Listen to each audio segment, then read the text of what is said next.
Year after year, he denies he's the obvious successor when his father retires. But listen to Jamal Mubarak speak.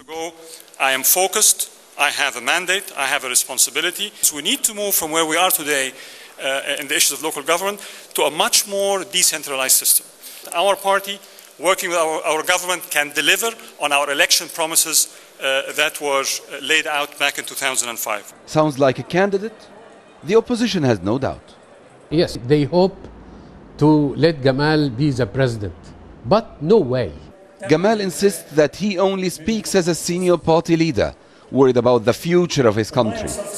There are still 4 years to go before the next presidential elections in Egypt. President Mubarak is already 79 years old. And of course, surprises could be along the way. But at this particular stage, opposition is so weak and unable to rally behind one candidate, leaving Mubarak's son a clear front-runner.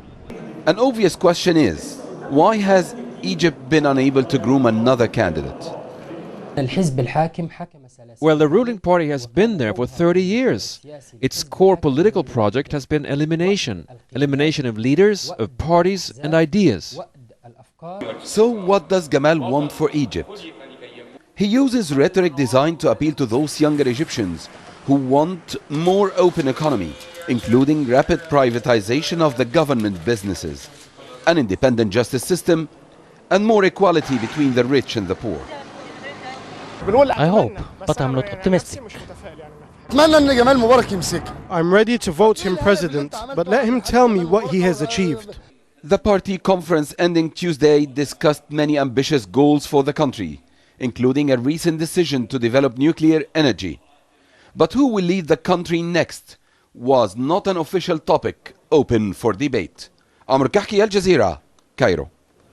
Well, we're joined now by Maged Reda Boutros, who's a member of the Policy Committee of the ruling National Democratic Party. Mr. Boutros, thank you very much for joining us this evening. Now, this Democratic Party conference has become known as something of a succession conference. But of course, Mubarak didn't say who would succeed him. Why is that?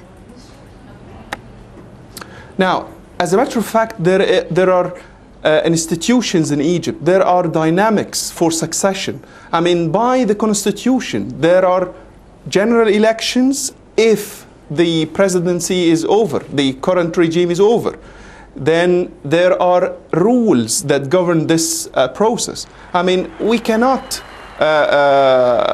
certify that somebody in person is going to succeed the current president, because Jamal Mubarak repeatedly denied that he has a desire or intention to succeed his father. Our reporter, you might have heard there in his piece, El-Kahky, asked the question in his piece, and I'd like to ask the same question to you. There seems to be this assumption that Egypt hasn't been able to groom another candidate. Would you agree with that? Or, as in the answer to your last question, we just have to wait and see who it turns out to be? Well, as a matter of fact, we are in the middle of transitional period from totalitarian system to a democratic liberal system. In a totalitarian system, I mean, we cannot determine who will succeed the next person, because this is done by the supreme authority in any party, especially if it is the socialist or a communist party. Now, we are moving to a liberal society. Now the dynamics are changing. We had 34 amendments in the Constitution. So you don't expect us to move immediately from such a closed system to a liberal system. I mean, it took Britain more than 200 years, than 2 centuries. We don't have the luxury to do this. But at least we are trying to move as fast as we can to establish a democratic liberal system. We are trying to establish dynamics, systems, rules, changing in the constitution, changing in legislations to ensure this, to ensure swift and easy way to move from such a closed system to a liberal system. Mr. Boutros, thanks very much for joining us this evening with your thoughts. Thank you.